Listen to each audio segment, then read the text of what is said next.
ஓம் ஸ்ரீ குருப்யோ நமக. நன்றாக குரு வாழ்க, குருவே துணை. பரபிரம்ம ருத்ர காயத்ரி ஞான செலுத்து நண்பர்களுக்கு வணக்கங்களும் வாழ்த்துக்களும். இந்த 10 நாட்கள் இப்படித்தான் அப்படின்ற வரிசையில் ஆகஸ்ட் 12ஆம் தேதி தொடங்கி ஆகஸ்ட் 21ஆம் தேதி வரைக்கும் உள்ள நாட்களுக்கு மேஷ லக்னத்திற்கான பதிவு தான் இது. மேஷ லக்னத்துக்கு முதல் நாள் 12/8/2024 திங்கட்கிழமை. அது சுவாதி நட்சத்திரம். சுவாதி நட்சத்திரம் முடிந்து விசாக நட்சத்திரம் காலையில் 8:32க்கு தொடங்குகிறது. விசாகம் என்பது குருவனுடைய நட்சத்திரம். அப்போ குரு பகவான் இங்கே இருக்காரு, ரோஹிணி நட்சத்திரத்தில் இருக்கார். சந்திரனுடைய நட்சத்திரத்தில் ரிஷபராசியில் இருக்கார். நமக்கு 2ஆம் இடம், 4ஆம் அதிபதி சாரத்தில் 2ஆம் இடத்துல குரு இருக்கார். குரு நமக்கு பாக்யாதிபதி, 12ஆம் இடத்து அதிபதி. இப்போ சந்திரன் விசாகத்தில் இருக்கிறது அப்படிங்கிறது குருவும் சந்திரனும் நட்சத்திர பரிவர்த்தனை வாங்கியிருக்காங்கங்கிற அர்த்தம். அப்போ துளாராசி, ரிஷபராசி இந்த 2 வழியாக குருவும் சந்திரனும் நமக்கு பலன் தர்றாங்க. வீடு, மனை, இடம் வாங்கிறது, வாகனம் சார்ந்தது, வீட்டுக்கு தேவையான பொருட்கள் வாங்கிறது, வீட்டிற்கு உறவினர் வருகை, இது மாதிரியான நல்ல அமைப்பும் இருக்கிறது. உற்பத்தி சார்ந்த தொழில்கள் செய்பவர்களுக்கு சாதகமாக இருக்கிறது.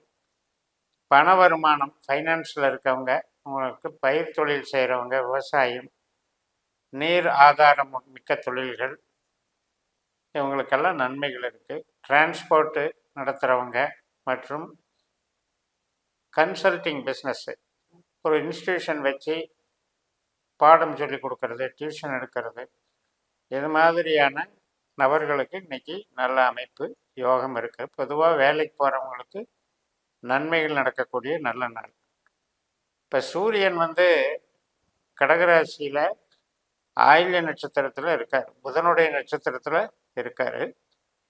17ஆம் தேதி அன்னைக்கு அவர் மக நட்சத்திரத்துக்கு வந்துடுவார், ஆகஸ்ட் 17 அன்னைக்கு. அப்போ தான் ஆவணி மாதம் பிறக்குது. அப்போ மக நட்சத்திரத்துக்கு என்ட்ரு ஆயிடுவார். அப்போ சூரியன் புதன் மாதிரியும் 17ஆம் தேதிக்கு அப்புறம் கேது மாதிரியும் வேலை செய்கிறாருங்கிறதையும் மைண்டில் வச்சுக்கணும். அப்போ சூரியன் ஒவ்வொரு மாதத்தில் அந்த 3 நட்சத்திரங்களை பிரதிபலிக்கிறார். இப்போ ஆவணி மாதம்ங்கிறது சிம்மராசி. சிம்மராசிக்குள்ளே 3 நட்சத்திரம் இருக்குது, மகம், பூரம், உத்திரம். இப்போ ஒரு 13 நாள் மகத்தில் இருப்பார், அடுத்த 13 நாள் பூரத்தில் இருப்பார். இப்படியே அந்த நட்சத்திரம் வழியாக அந்த நட்சத்திர அதிபதி எங்கே இருக்காரோ அது சார்ந்த பலன்களை நமக்கு தருவாருங்கிறதையும் நாம் பயன்படுத்திக்கலாம். ஆகஸ்ட் 13ஆம் தேதி செவ்வாய்க்கிழமை விசாக நட்சத்திரம் முடிஞ்சு காலையில் 10:43க்கு அனுஷ நட்சத்திரம் தொடங்குது.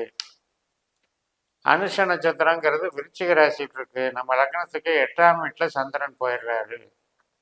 அப்போ 8ஆம் இடங்கிறது கொஞ்சம் எச்சரிக்கையாக இருக்க வேண்டிய இடம். ஒரு பயம், தயக்கம், உடல் ஆரோக்கியத்துக்கு குறைபாடு, திடீர் அசம்பாவிதங்கள், சஞ்சலங்கள், கவலைப்படுறது, ஒரு நெருக்கடியை கொடுக்கறதுன்னு வச்சுக்கலாம். அதுவும் சனியினுடைய நட்சத்திரத்தில் சந்திரன் போகிறாரு. சனி நமக்கு லாபஸ்தானத்தில் குருவனுடைய நட்சத்திரத்தில் இருக்கிறார். அதுவும் வக்கரத்தில் குருவனுடைய நட்சத்திரத்தில் பூரட்டாதியில் இருக்கார். அதனால் பணவரவுக்கு பெருசாக பாதிப்பு இருக்காது. மனம் சார்ந்த, உறவு சார்ந்த நிகழ்வுகளில் கொஞ்சம் பதட்டம் இல்லாமல் இருக்க பார்க்கணும். இன்னைக்கு நாள் மறுநாள் 14/8/2024 புதன்கிழமை நண்பகல் 12:12 வரைக்கும் அந்த அனுச நட்சத்திரம் தான். அது வரைக்கும் அந்த பதட்டத்தை குறைச்சிக்கணும். அதே போல் கொஞ்சம் சோம்பலாகவும் இருக்கும், மந்தமாகவும் இருக்கும். நம்ம நம்பி எதிர்பார்த்த செய்திகள் அல்லது எதிர்பார்த்த காரியங்கள் பிறரை நம்பக்கூடிய அமைப்பில் இருக்கிறது. இதில் எல்லாம் கொஞ்சம் தாமதமும் அதில் பிரேக்கும் ஆகும். அதில் வேலைகள் எதிர்பார்த்த வேலைகள் நடக்கலை அப்படிங்கும்போது உறவு ரீதியாக, மன ரீதியாக சஞ்சலத்தை கொடுக்கும். மறுநாள் ஆகஸ்ட் 15 வியாழக்கிழமை அன்னைக்கு வந்து கேட்டை நட்சத்திரம் 12:52 வரைக்கும் இருக்கு. அதாவது ஆகஸ்ட் 14 புதன்கிழமை புதனுடைய நட்சத்திரமான கேட்டை நண்பகல் 12:12க்கு தொடங்குகிறது.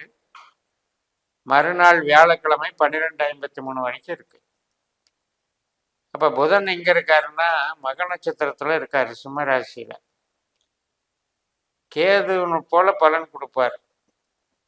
கேது நமக்கு 6ஆம் இடத்துல கன்னியில இருக்கார். அப்ப இந்த காலகட்டம் வந்து கடன் தீர்த்தல், நோய் தீர்த்தல், நோயிலிருந்து விடுபடுதல், ஒரு வம்பு வழக்கிலிருந்து ஒரு காம்ப்ரமைஸ் ஆகிறது, ஒரு பிரிஞ்ச நிலையிலிருந்து சேரக்கூடிய நிலை, உறவுகள் சேருதல், இப்படியெல்லாம் சில நல்ல காரியங்கள் நடக்கும். இப்போ புதனுமே வக்கரத்துல தான் இருக்கார். கேதுவனுடைய நட்சத்திரத்துல போறாரு. மகம் 2ஆம் பாகத்துல இருக்கிறதுனால அம்ச நிலையில அவர் வந்து ரிஷபத்துல இருப்பார், நட்பு வீட்டில் இருப்பார். அதனால நமக்கு அந்த குடும்ப ரீதியான ஒரு சுமூகமான உறவுகள் அங்க ஏற்படுத்தி கொடுக்கும். ஆகஸ்ட் 15ஆம் தேதி நண்பகல் 12:52க்கு மேல மூல நட்சத்திரம் தொடங்குகிறது. கேதுவனுடைய நட்சத்திரமே தொடங்குகிறது. அப்போ வந்து தனுசு ராசிக்கு சந்திரன் போயிடுறார். நம்மளுடைய மேஷ லக்னத்திற்கு பாக்கியஸ்தானத்துல கேதுனுடைய நட்சத்திரத்துல போறதுனாலையும், கேது சந்திரனுடைய நட்சத்திரத்துல நட்சத்திர பரிவர்த்தனை வாங்கி 6ஆம் இடத்துல இருக்கிறதுனாலையும் சில பணி மாற்றங்கள், அல்லது அன்னைக்கு வந்து நமக்கு ஆகஸ்ட் 15 அப்படிங்கிறதுனால சிறு பிரயாணங்கள், லீவு நாள் சார்ந்து பிரயாணங்கள், கோயிலுக்கு போகிறது, ஒரு என்ஜாய்மெண்ட்டோட அன்னைக்கு நம்ம பயன்படுத்திக்கிறதுங்கிறத குறிக்குது. ஏன்னா 9ஆம் இடம், 9ஆம் இடம்ங்கிறது நமக்கு ஒரு பெரிய ரிஸ்க் இல்லாமல் ஃப்ரீயாக இருக்கிறதுன்னு அர்த்தம். படிப்பு, ஞானம், ஆன்மீகம் இதுக்கெல்லாம் நல்ல நாளாக அமைகிறது. மறுநாள் ஆகஸ்ட் 16ஆம் தேதி வெள்ளிக்கிழமை நண்பகல் 12:43 மணிக்கு மூல நட்சத்திரம் முடிஞ்சு பூராட நட்சத்திரம் தொடங்குகிறது. பூராடம் என்பது சுக்கிரனுடைய நட்சத்திரம். சுக்கிரன் வந்து சிம்மராசியில தன்னுடைய சொந்த நட்சத்திரமான பூரத்திலே இருக்கார். இந்த சுக்கிர பலம் அப்படின்னு சொல்லிட்டு 12 லக்னக்காரர்களுக்கும் நான் பதிவு போட்டிருக்கேன், அதுலேயும் போய் பார்த்துக்கோங்க. சுக்கிரன் இருக்கக்கூடிய சொந்த நட்சத்திரத்தில் இருக்கக்கூடிய நாட்களில் நமக்கு எது எதில் நன்மைகள் நடக்கும், எது எதில் எச்சரிக்கையாக இருக்கணுங்கிறதெல்லாம் போட்டிருக்கேன். இப்போ வந்து இந்த வெள்ளிக்கிழமை அன்னைக்கு ஆகஸ்ட் 16 அன்னைக்கு நண்பகல் 12:43க்கு தொடங்கி சனிக்கிழமை நண்பகல் 11:48 வரைக்கும், அதாவது ஆகஸ்ட் 17 வரைக்கும் இந்த பூராடம் நட்சத்திரமான சுக்கிரனுடைய நட்சத்திரம் சுக்கிர பலத்தை கொடுக்குது. இப்போ நம்ம லக்னத்துக்கு 5ஆம் வீடு அப்படிங்கிறது சந்தோஷம், குழந்தைகள், ஒரு டிசைனிங்கு, கமிஷன் வகை தொழில், கலைத்திறன்மைகள், ஆன்மீகம், இஷ்ட தெய்வத்தை எல்லாம் குறிக்குது. ஸோ அது சந்தோஷத்தை கொடுக்கக்கூடிய நல்ல நாளாக இருக்குது. மறுநாள் அந்த ஆகஸ்ட் 17லேருந்து ஆகஸ்ட் 18 காலையில் 10:14 வரைக்கும் உத்திராட நட்சத்திரம், சூரியனுடைய நட்சத்திரம். சூரியன் வந்து அந்த நாள் மக நட்சத்திரத்துக்கு வந்துடுறாரு, அதாவது சிம்ம ராசிக்குள்ளே நுழையிறாரு, கேதுவாக செயல்படுகிறார். அப்போ சூரியன் புதன் அங்கே சேர்க்கை பலனை கொடுக்குது. அதனால் இன்னைக்கு ஒரு நல்ல நாளாக இருக்குது. நம்ம ஒரு மோட்டிவேஷனோடு செயல்படக்கூடிய நாள். வளர்ச்சிகள் உண்டு, வேலை சிறப்பாக இருக்கும், எதிரிகளை ஜெயிக்கக்கூடிய ஆற்றல் நன்றாக இருக்கும், எதிர்பார்த்த ஒரு சில பண வசதிகளும் இன்னைக்கு கிடைக்கும். ஆகஸ்ட் 19 திங்கட்கிழமை, அதாவது ஆகஸ்ட் 18 ஞாயிற்றுக்கிழமை காலையில் 10:14க்கு திருவோண நட்சத்திரம் தொடங்கி ஆகஸ்ட் 19 திங்கட்கிழமை காலையில் 8:10க்கு முடிஞ்சிடுது. திருவோணம் என்பது சந்திரனுடைய நட்சத்திரங்கிறதுனால வீட்டுக்கு தேவையான பொருள் வாங்கிறது, உறவினர்கள் வருகை, இடம் பூமி சார்ந்த ஈடுபாடுகள், இதுக்கெல்லாம் நல்லா இருக்கும். ஜென்ரலாகவே பொருளுக்கு நல்லா இருக்குது. ஏன்னா தனஸ்தானத்தில் தான் அந்த நட்சத்திரமே இருக்குது, ரோகிணி. 6ஆம் இடமான வேலை ஸ்தானத்தில் தான் ஹஸ்தம் கேது வந்து அதில் உட்கார்ந்துருக்காரு. 10ஆம் இடமான மகர ராசியில் தான் நமக்கு சந்திரனுடைய திருவோண நட்சத்திரம் இருக்குது. இப்போ குரு, சந்திரன், செவ்வாய் கிரகம், செவ்வாய் வராது. செவ்வாய் வந்து ராசியில் இருக்கும், ஆனால் அந்த நட்சத்திரம் மாறிடுறாரு. ரோகிணியில் குரு இருக்காரு, அஸ்தத்தில் கேது இருக்காரு, சந்திரன் நட்சத்திரத்தில் இருக்காரு. இந்த 3 பேரும் சேர்ந்து ஒரு பலனை கொடுக்குறாங்க. அது 2ஆம் இடம், 6ஆம் இடம், 10ஆம் இடம்னு இருக்கிறதுனால பண வசதி அன்னைக்கு நல்லா இருக்கும்.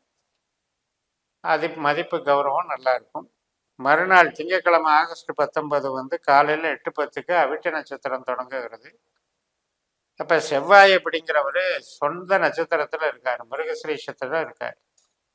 அப்போ நம்ம லக்னம் அப்படிங்கிறத செவ்வாயினுடைய அதிபதி தான், லக்ன அதிபதியே செவ்வாய் தான். அப்போ அது வந்து நமக்கு சுய பலத்தையும் பண வருவாயையும் நல்லா கொடுக்கும். ஆகஸ்ட் 20 சதய நட்சத்திரம், அதாவது செவ்வாய்க்கிழமை அன்னைக்கு கும்பராசிக்கு சந்திரன் மாறி ராகுனுடைய நட்சத்திரமான சதயத்தில் போகிறதுனால, ராகு சனியினுடைய நட்சத்திரத்தில் 12ஆம் இடத்துல இருந்தாலும் சனி 11ஆம் இடத்துல இருக்கிறதுனால அன்னைக்கு மனமகிழ்ச்சியான தருணங்கள், ஃப்ரீயாக ஒரு ரிஸ்க் இல்லாமல் ஒரு சந்தோஷமான ஒரு உறவுகளுக்கெல்லாம் சாதகமான நாளாக அமைகிறது. ஆகஸ்ட் 21ஆம் தேதி புதன்கிழமை வந்து பூரட்டாதி நட்சத்திரம், குருவனுடைய நட்சத்திரம். குரு வந்து கரெக்டாக செவ்வாய் நட்சத்திரத்துக்கு மாறிடுறாரு. கரெக்டாக அந்த நாள் வந்து உங்களுக்கு சிறப்பாக இருக்கு, ஏன்னா செவ்வாயும் குருவும் சேர்ந்துடுறாங்க. அப்போ குருமங்கள யோகமாக இன்னைக்கு செயல்படுது. ஒரு பேச்சுவார்த்தைக்கும் பணம் சம்பாதிக்கிறதுக்கும் குடும்ப உறவுக்கும் பூர்வீக பலம் இறையருள் எல்லாத்துக்குமே சிறப்பாக இருக்கு, நன்மையான நாளாக அமைகிறது. ஆக இந்த 10 நாட்களுமே மேஷ லக்னத்தை பொறுத்த வரைக்கும் சிறப்பாக உங்களுக்கு நாட்கள் அமைகின்றன. அதாவது துலா ராசியில் தொடங்கி அனுஷ நட்சத்திரம் கேட்ட நட்சத்திரம் மட்டும் உங்களுக்கு 8ல் சந்திரனா கொஞ்சம் பதட்டத்தை கொடுப்பாரு, மற்ற நாளெல்லாம் சிறப்பாக இருக்குன்னு சொல்லி நிறைவு செய்கிறேன். இந்த சேனலை சப்ஸ்கிரைப் பண்ணி ஷேர் பண்ணுங்கள். உங்கள் தனிப்பட்ட ஜாதக பலாபலன்களை என்னுடைய வாட்ஸ்அப் நம்பரில் தொடர்பு கொண்டு பலன் பெறுங்கள். உங்களிடமிருந்து விடைபெறுகிறேன். உங்கள் ஜெயம் எஸ். நன்றி, வணக்கம்.